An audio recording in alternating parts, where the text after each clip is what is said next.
लाल पुष्प, लाल चंदन और लाल चूड़ी माँ को समर्पित करिए, प्रेम बढ़ेगा। बच्चा कभी आप जी से कम नहीं बोलेगा, प्रेम की भाषा निकलेगी उससे। माँ जगत जननी की आराधना, जगदम्बा की उपासना। नवरात्रे में 9 दिन में से कोई एक दिन ऐसा ले लो जिस दिन कन्याओं का भोजन कराओ, साथ में उनको लाल चुनरी ओढ़ाओ या कोई लाल वस्त्र, लाल पूजन की सामग्री उनको दो, सुख मिलेगा। भी देवी की आराधना का एक स्मरण का सुख है महाराज।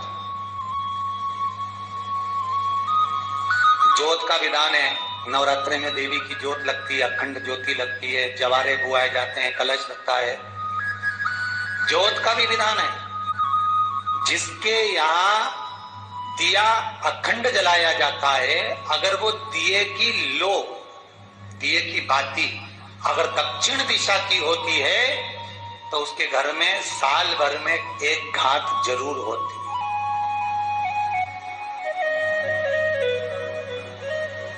जो दिया अखंड जलता है उसकी बाती का मुख दक्षिण का नहीं होना चाहिए।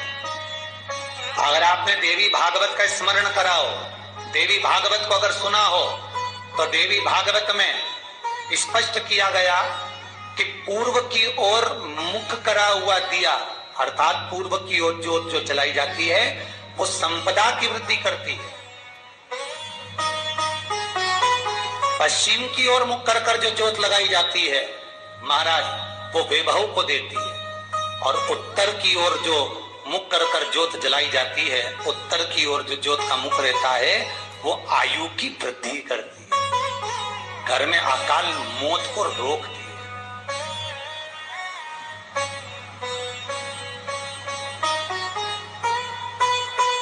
नवरात्रि का जो भाव तत्व है उसको भी अच्छे से समझ लेना। दक्षिण की ओर ज्योत ना लगाएं, अगर आपको लगाना है पूरब की लगाएं, पश्चिम की लगाएं या उत्तर की लगाएं। और जितने दिन महारानी जगदम्बा जगतधात्री दुर्गा भवानी, अब की बार माता जी घोड़े पर आई है, हर बार देवी बदल बदल के आती है, इस बार जो नवरात्रे आए वो घोड़े के आए। तो घोड़े पर जो देवी जी आती है वो समृद्धि को देने वाली आती है, लक्ष्मी की वृद्धि करने वाली आती है। जैसी घोड़े की रफ्तार होती है उस रफ्तार से लक्ष्मी घर में आती है। तो ये मेरी माँ जगत जननी दुर्गा भवानी अब की बार घोड़े पर आई है, साल भर में इतना धन दे देगी कि आपने पीछे के 4 साल में नहीं कमाया होगा, इतनी मेरी माँ भंडार भर देगी। ये घोड़े पर आई है, कोई साधारण नहीं हो सकता। देवी भागवत में स्पष्ट किया गया, जब जगदम्बा मगर पर आती है उसका भाव अलग है, और जगदम्बा जब हाथी पर आती है उसका भाव अलग है, और जगदम्बा जब घोड़े पर आती है तो जगत को समृद्धिवान बना देती है, वैभव में कमी नहीं आती। अभी भले दुनिया के लोग अभी रोते हैं कि पैसा नहीं आ रहा, पर चिंता ना करना, मेरी माँ अगर घोड़े पर आई है तो उसका सुख आपको जरूर मिलेगा।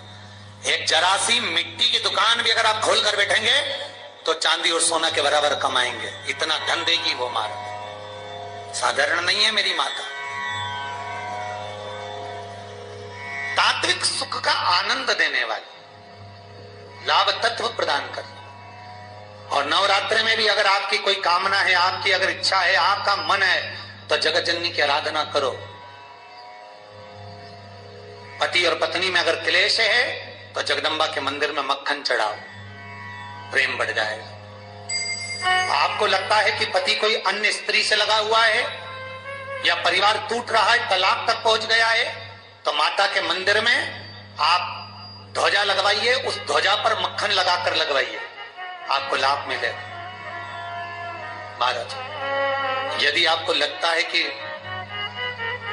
बच्चे बहुत ज्यादा अपशब्द बोल रहे हैं, मुंह चला रहे हैं और प्रेम नहीं रख रहे, तो माता के मंदिर में लाल पुष्प, लाल चंदन और लाल चूड़ी माँ को समर्पित करिए, प्रेम बढ़ेगा।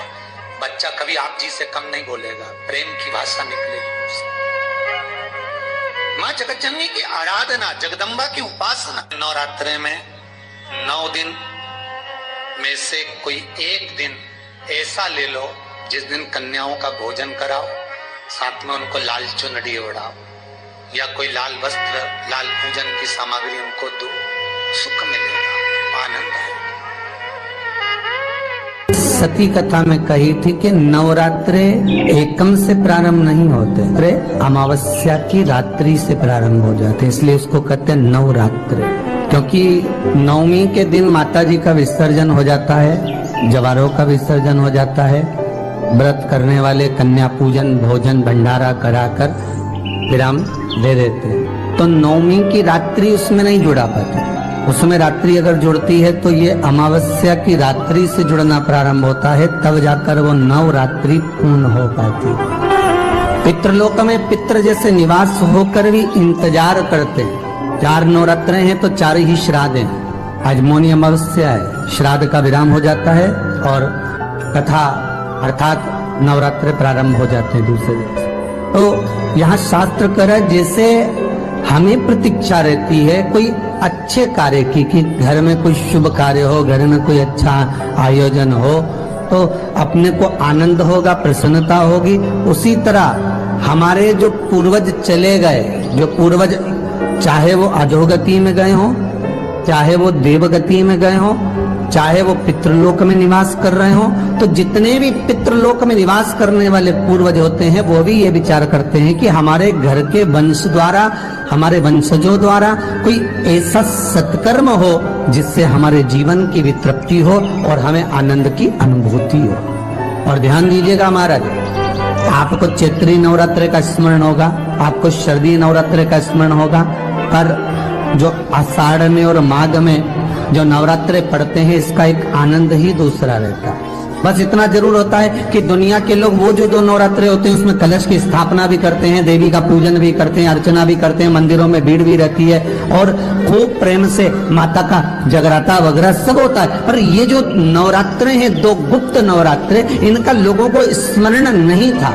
वो तो धीरे धीरे ये टीवी चैनल के माध्यम से कथाकारों ने, वक्ताओं ने स्मरण कराना जब चालू करा, धीरे धीरे बताना, मार्गदर्शन करना जब चालू करा, तब लोगों को ज्ञात होता गया कि कोई गुप्त नवरात्रा भी होता है, उसमें भी देवी की आराधना होती है। ये 4 नवरात्रे अलग अलग अवस्था के हैं, अलग अलग सुख के हैं और अलग अलग आनंद के। आपके घर में पितृदोष है, आपको ऐसा महसूस होता है, तो किसी भी नवरात्रि के पहले जो अमावस्या पड़ती है, जिस दिन अमावस्या रहे उस दिन चावल की कटोरी में एक कपूर का टुकड़ा रख दीजिए, छोटा सा, और कपूर का टुकड़ा रखकर उस कपूर को दरवाजे के बाहर कटोरी में ही, चावल रखी हुई कटोरी में ही उसको पितरों का स्मरण कर कर जला दीजिए।